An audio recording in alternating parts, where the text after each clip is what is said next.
ഒരൊറ്റ കാര്യമാണ് എനിക്ക് ദിലീപിനോട് നേരിട്ട് തന്നെ പറയാനുള്ളത്.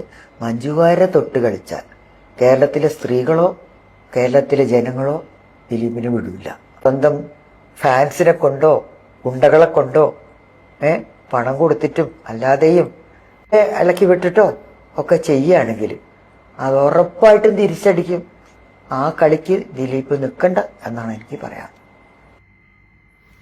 ദിലീപ് അങ്ങനെ മഞ്ജു വാര്യർക്കെതിരെ എന്തെങ്കിലും അതിക്രമം കാണിക്കണമെങ്കിൽ അത് എതിർക്കപ്പെടേണ്ടത് തന്നെയാണ്. പക്ഷെ അങ്ങനെ ഒരു കാര്യം ചെയ്യുന്ന ഒരിക്കലും ഞാൻ വിചാരിക്കണില്ല. ദിലീപ് ഇപ്പൊ അങ്ങനെ ഒരു ബുദ്ധിമോശം ചെയ്യുന്ന ഒരിക്കലും ഞാൻ വിചാരിക്കണില്ല. അജിതേച്ചോട് വേറൊരു കാര്യം പറഞ്ഞുതരാം. ഇപ്പൊ നിങ്ങളൊരു ഭീഷണിയുടെ സ്വരം പറഞ്ഞില്ല. കേരളത്തിലുള്ള ജനങ്ങൾ വെറുതെ വിടില്ല ദിലീപിനെന്ന്. കേരളത്തിലുള്ള ജനങ്ങളെ നേരിട്ട് ബാധിക്കുന്ന ഒരുപാട് കാര്യങ്ങൾ ഇവിടെ ഉണ്ടായിരുന്നു.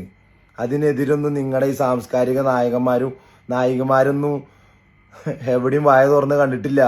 ഇവിടെ തിരുവനന്തപുരത്തിന്റെ സെക്രട്ടേറിയറ്റിന്റെ മുന്നിൽ കുറെ ആശാ വർക്കർമാര് കിടന്നിട്ട് ദിവസങ്ങളോളം കിടന്ന് ഒരാളെ അവിടെ കണ്ടില്ല. സ്ത്രീധനത്തിന്റെ പേരിൽ ഓരോ വീടുകളിലും പീഡിപ്പിക്കപ്പെട്ടിട്ട് ആത്മഹത്യ ചെയ്ത നമ്മുടെ പെങ്ങന്മാരുടെ ഫോട്ടോകൾ ഡെയിലി ഇൻസ്റ്റഗ്രാമിലും വാർത്തകളിലൊക്കെ വരുമ്പോ അതിനെതിരെ ഒരു മെഴുകുതിരി കത്തിച്ചിട്ട് ഒരു പ്രസ്താവന പറയാൻ ഒരു സാംസ്കാരിക നായകന്മാര് ഒരു ഭീഷണി എവിടെയും കണ്ടില്ല.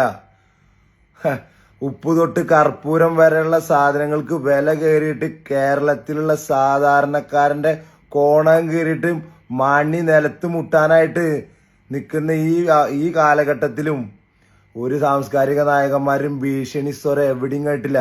വില കുറയ്ക്കണമെന്നാ അല്ലെങ്കിൽ അതിനെതിരെ വേണ്ട അധികാരികൾ നടപടി എടുക്കണമെന്ന് പറഞ്ഞിട്ട് ഒരു സാംസ്കാരിക നായകന്മാരും കണ്ടില്ല. ഇപ്പൊ മഞ്ജു വാര്യർക്ക് എന്താ പേരും പ്രശസ്തിയും പണമുള്ളത് കൊണ്ടാണ് നിങ്ങളുടെ ഈ ഭീഷണി? കേരളത്തിലെ ജനങ്ങൾക്ക് നിങ്ങളുടെ വാക്ക് കേൾക്കുമ്പോൾ തുള്ളിച്ചാടായിരിക്കല്ല കേരളത്തിലെ ജനങ്ങള്. അവരെന്നെ നേരിട്ട് ബാധിക്കുന്ന ഒരുപാട് പ്രശ്നങ്ങളുണ്ട്. അതിനൊക്കെതിരെ ഒന്ന് പ്രതികരിക്കും. സെലക്റ്റീവ് മൂലയിലേക്ക് നോക്കിയിട്ട് കുറയ്ക്കണ ഒരു സാംസ്കാരിക നായികമാരേനി ഇവിടെ ഒരു പുല്ല് വിലയും വെക്കില്ല. അത്രേ ഉള്ളൂ. അപ്പൊ നിങ്ങളെ പരിപാടികൾ നടക്കട്ടെ. നമ്മൾ ഇവിടെയൊക്കെ തന്നെ ഉണ്ട്. ചെതറട്ടെ.